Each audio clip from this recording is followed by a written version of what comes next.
Donc, bonjour, ici Roy Palace. On va voir dans cette vidéo comment obtenir des proportions parfaites sans utiliser la grille, sans utiliser la méthode de l'étoile qu'on a vue dans une autre vidéo un petit peu avant, publiée sur cette chaîne.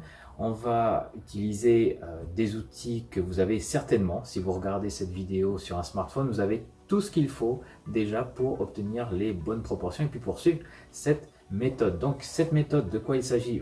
Avant d'en parler, je voulais simplement dire que c'est pas moi qui l'ai inventé, cette méthode. C'est une technique qui est utilisée déjà par les gens qui font, vous savez, du street art, des graphes et qui font voilà, des dessins monumentaux. Et si vous vous demandez comment ils font ces gens-là pour obtenir des bonnes proportions, faire des visages qui soient bien proportionnés, voilà, avec les bonnes mesures partout, eh bien, il y a un petit truc et c'est cette technique qu'ils utilisent en fait. Et je l'ai apprise d'un artiste qui fait des portraits sur des rochers. Donc, c'est très joli. Il s'appelle David Popa. Et simplement, voilà, donc vous pouvez voir sur son Instagram ses réalisations. Et donc, cette technique, je l'ai un petit peu modifiée pour la rendre un petit peu plus facile. J'ai ajouté quelques petites étapes parce qu'au départ, faut dire que je me suis un petit peu loupé.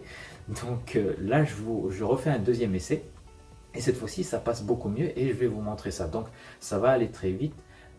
Simplement parce que vous allez voir que c'est assez simple et je vous décris ça tout de suite. Donc juste avant, pensez à vous abonner à ma chaîne YouTube si jamais vous n'avez pas encore, voilà, vous n'êtes pas encore abonné. Et on voit maintenant la technique de David.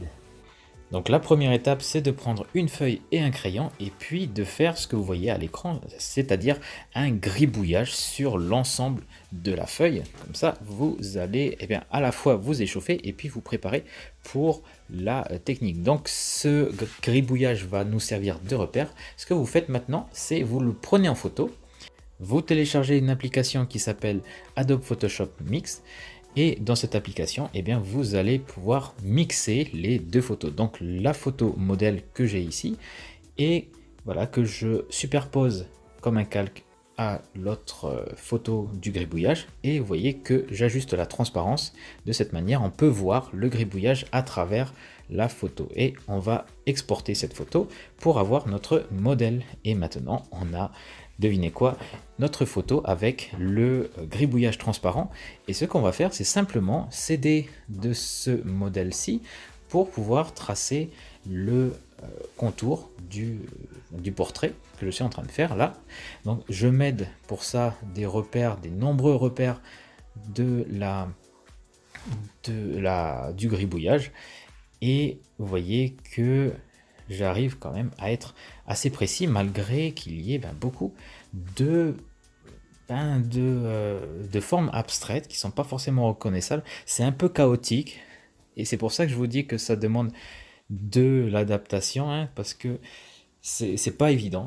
Au départ, ça paraît ne pas être clair. Donc c'est pour ça que j'ai rajouté une étape auparavant, avant de me lancer dans le dessin, qui est celle d'observer un petit moment le modèle avec le gribouillage et regarder à la fois mon gribouillage et la photo modèle référence, et puis d'essayer de discerner comme ça des repères, des petites formes, voilà, qui peuvent être utiles. Par exemple pour les yeux, voilà, quelle forme se superpose aux yeux, quelle forme se superpose à l'extrémité des sourcils, sur quelle forme s'arrête le nez, voilà.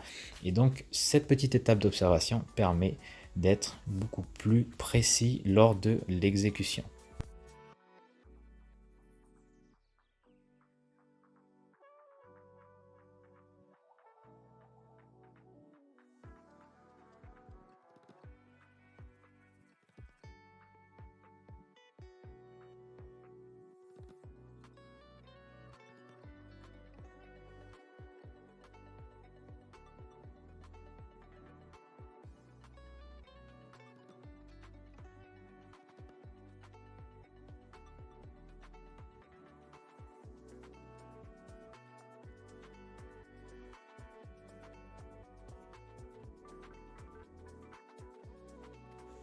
Et donc voilà, une fois que l'on a tracé la silhouette ainsi que les éléments du visage, on peut revenir à l'intérieur pour positionner les ombres, voilà, avec des contours, ce qui va permettre d'être beaucoup plus rapide lorsqu'on va faire le remplissage, puisque les ombres seront déjà positionnées. Donc si vous avez des problèmes pour voir correctement le gribouillage de repères, eh bien vous pouvez simplement augmenter le contraste de la photo, et puis de cette manière les traits vont se voir un petit peu plus. Donc vous augmentez le contraste sur un logiciel sur ordinateur, et puis ça devrait faire l'affaire. Et une fois que tout ça est fini, vous le voyez, je suis en train de gommer simplement le gribouillage, donc à l'intérieur des formes que j'ai tracées de la silhouette. Voilà, je viens même repositionner quelques petits contours, et vous voyez que mon dessin est terminé, en tout cas l'esquisse est déjà terminée. Maintenant je peux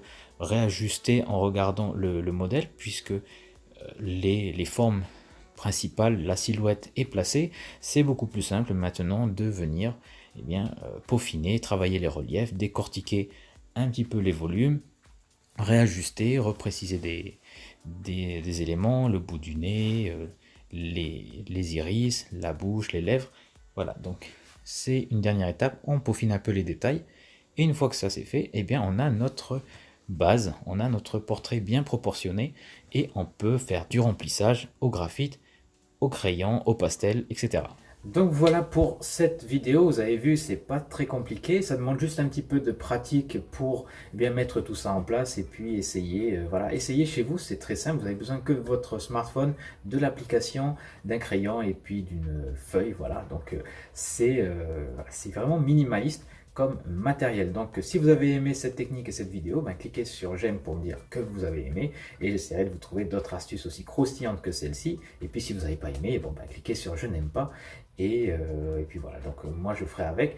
Et pensez à vous abonner à la chaîne YouTube pour recevoir les prochaines vidéos. Et si vous voulez obtenir, enfin si vous voulez voir d'autres techniques de proportion, vous pouvez toujours regarder la vidéo de la technique de l'étoile que j'utilise, qui est là pour remplacer la grille, qui est une alternative beaucoup plus artistique que celle de la grille, que du quadrillage. Donc vous pouvez la voir en cliquant sur la petite fiche qui s'affiche en haut à droite. Donc merci pour votre attention, je vous retrouve très bientôt dans une prochaine vidéo, et en attendant, bonne journée.